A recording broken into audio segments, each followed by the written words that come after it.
discouraged, and if that can impact their performance, and if so, what are some things you can do to address that? Is that just natural at a time like this? Definitely. I mean, don't have a ton of experience with this, but everybody's disappointed. Nobody feels good about the outcome of last night. So, we're a very accountable group, and we'll continue to work through it. Obviously, with the getting back this morning, the coaches really have jumped right into Cincinnati. We'll continue that through tonight, and we'll have a chance to visit with the players tomorrow. We'll obviously review quickly the Baltimore game and get into Cincinnati. But these are new experiences for us to go through, and most importantly, we need to learn from it and dig ourselves out of this hole that we've created.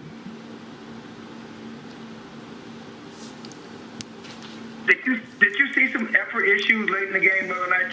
Troy Aikman talked about there was a lack of effort late in the game. Did you see that at all when you watched the tape? I would say our finish was not good enough. Clearly, definitely in spots during the game, and I think that's something that you don't want to be addressing, particularly this time of year. So, yeah, we did not finish very well. That's for sure. Yeah, I guess that's piggybacking on what David said about being discouraged. Was it more because they were just discouraged on how the game was going, and how do you get that fire for the last 4 games? Well, I think it's really is to go back through it and just to make sure you understand the why, what happened, and what's disappointing is if you look at the game. The way it started, obviously the offense was productive, moving the football. Special teams had the big play. We had a situational call with the 4th and 1, and we were definitely not intact there as far as the execution. And our focus going into the game, the number one priority was Lamar Jackson. Number 2 was to limit the big play runs. And I felt that we had a good week of preparation going into it, but obviously our run defense did not answer the bell. Mike, on that note, DeMarcus Lawrence and Leighton Vander Esch talked to us after the game about some of the times they felt they were second-guessing themselves and making the wrong reads. You mentioned December is late to be blaming the scheme, but what is the key to fixing this after 12 weeks? Well, I think the most important thing is just to make sure we're totally in tune with the continuity connection that clearly was not where it needed to be last night. That's the only way you get consistency. The consistency is what propels you forward. It's anytime a player makes a mistake in a game, I think it's admirable that they stand up and take accountability for it. But also to me, it's a two-way street.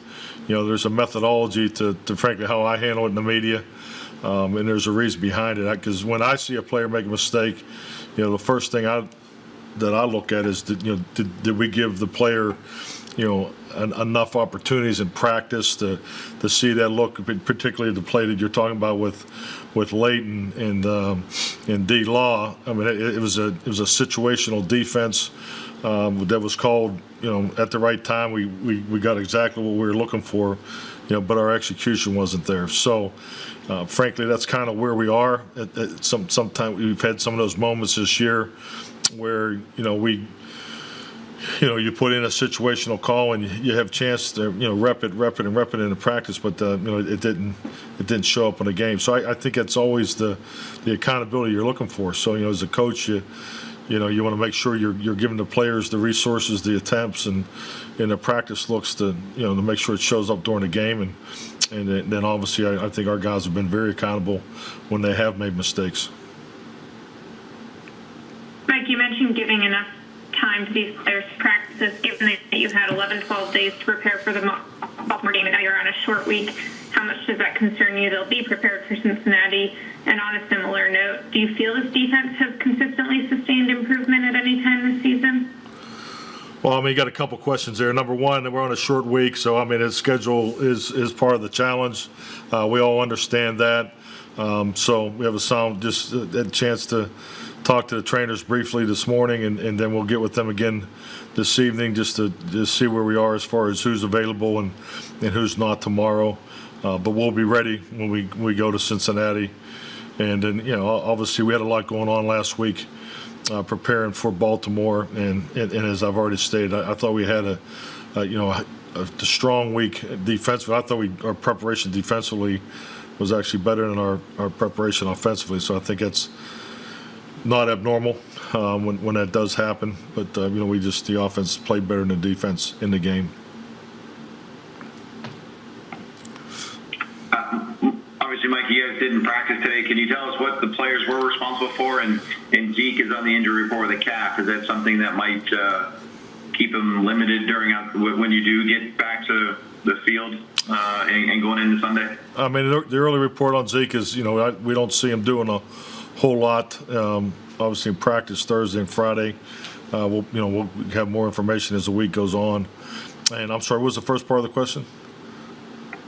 What were the players' responsibilities today when you guys got back in? Did they show up at Star, and did you have meetings or? Yeah, definitely. What did the players do? We have a what we call a sick call. So that was today where the players all come in, check in with the training staff and flush work on those types of things, and obviously responsible for the COVID testing was their plan today. And then regarding the COVID testing, you mentioned it. Have you got any results yet based off of Dez's positive last night? Has that had any impact on you guys today? No, I have nothing to report on that front. So as I know, everything's been negative. I mean, obviously it's hard to do it this week because you're in a short week, but going forward, how much would you like to get some of your younger players some more reps the rest of the way? I think that's a great question. I think when you look at each individual player, you go through it, and definitely some of our young guys have earned the possible opportunities. So that's game plan decisions as you move through tonight will determine some of that. So that's something that we'll talk about, which is what you normally do, and frankly with some players that may be coming back off IR, this and that. So the roster management is something that we're going to have to look at here in the next 48 hours. We talked a lot about the up and downs of special teams. Just wondering, how do you get a delay a game on that field goal try? What was it?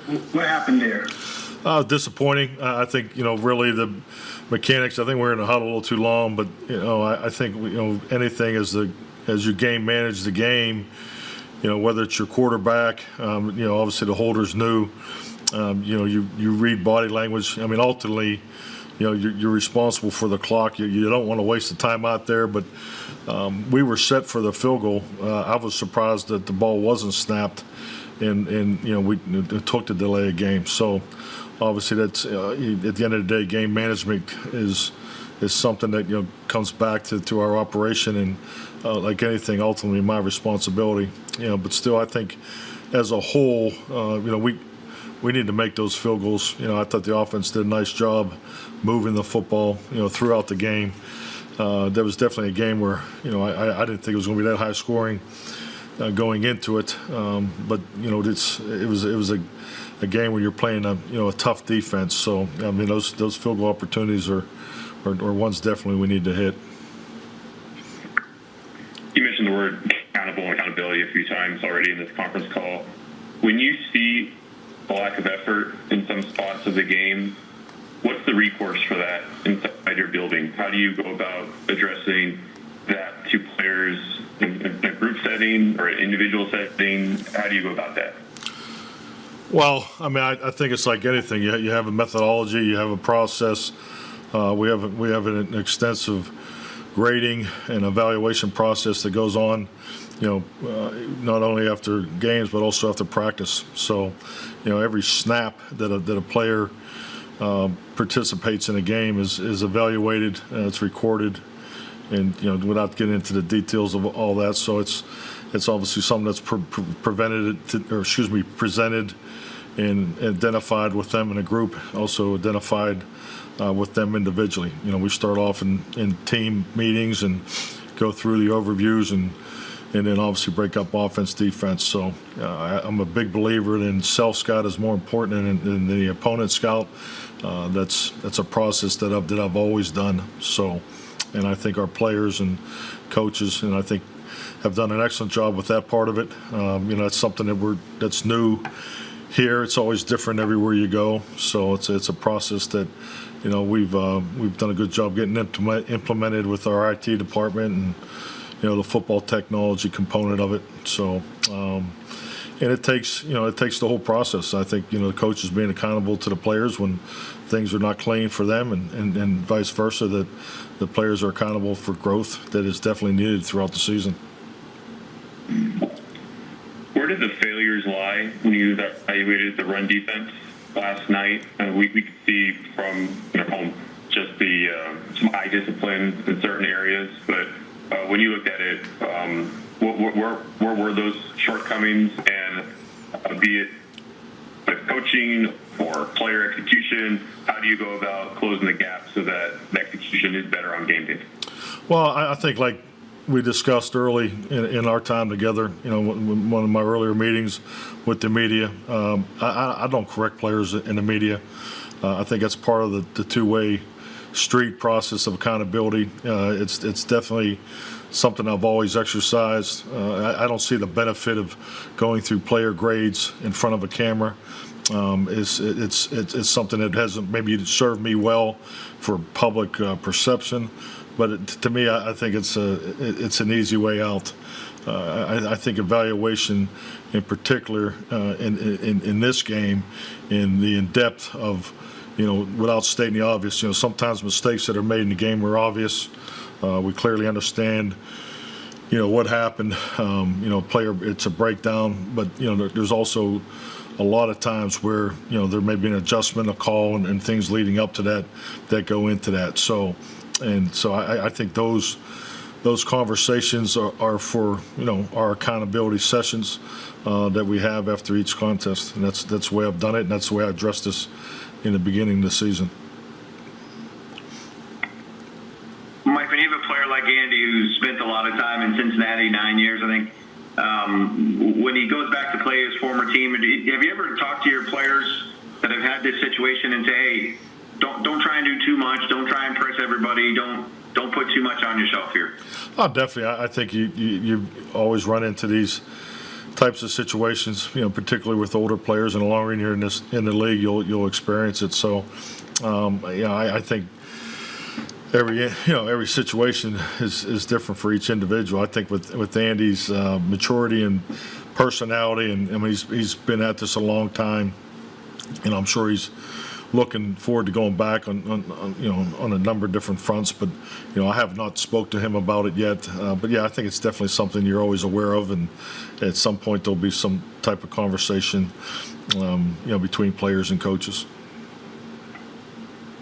And with how Andy's played in his 5 games as a starter, in your mind, does he still have it to be a starter, a long-term starter in this league, be it here or somewhere else with how he's played? Oh, definitely. I think so. In my opinion, I think last night was clearly probably one of his better performances. I think we're playing against the defense, and it's an uncommon opponent. Their ability to mix the different personnel groupings, and I thought Kellen was calling the game with a lot of tempo, as far as the play entry, and so there was a lot going on in and out of the game, and I thought Andy handled that very, very well. As far as the schematic challenge and his ball distribution, I thought was excellent. We were able to. I think we had 30 plus completions, and I thought he was decisive. He was getting the ball out of his hand, and I thought he played probably one of his better games as a Dallas Cowboy. Mike, y'all's game against San Francisco was flexed out of the Sunday night slot. What goes through your mind when you hear that, and how much do you think it speaks to the improvement y'all need to make at 3-9? Well, I think number one, I think it's a reflection of just where we are right now as a football team. So I mean, these are the types of things that I guess happen when you're not successful. So we're disappointed, and then make no bones about it, and that's that's all part of the focus moving forward as we prepare for Cincinnati. And And the Giants and Washington each upset opponents with winning records this week. Y'all have yet to beat an opponent with a winning record. How much do you see that as a key point, just like you talked about the importance of a road win as showing that y'all are able to contend? I haven't given it any thought. We're just focused on winning the next game and, more importantly, improving off a number of things we need to improve on from our last contest.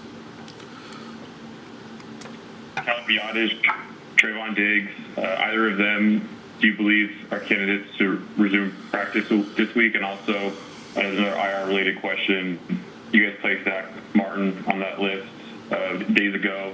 Do you consider his season to be over? I think of the three players, I think Tyler is the only one that has potentially may be able to practice this week, of the three.